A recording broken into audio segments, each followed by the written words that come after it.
Hi,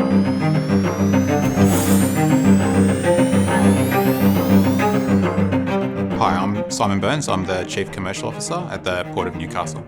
We're the world's biggest coal export port, and how we kind of tackle the clean energy industry is looking at bringing new technology to an existing customer base. I think a great thing about the port, it's almost synonymous with the region.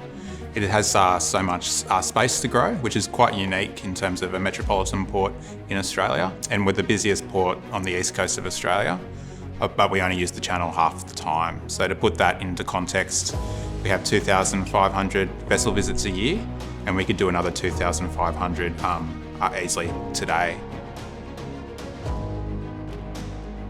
We're looking to diversify the trade we do, adding into what happens out there already.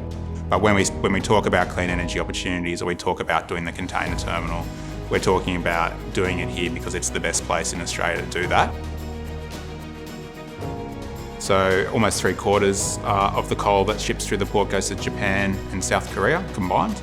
And so we're going over there to actually start talking to them about, what are their clean energy needs. And so our dreams for the future in that space is, a vessel will come, it might be filled up with clean energy, and it'll be servicing those existing customers.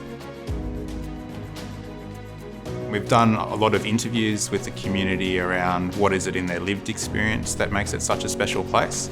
And it's a funny one because it's easy to hark back to, there's these infrastructure developments or these economic outcomes which we all want to achieve, which is great.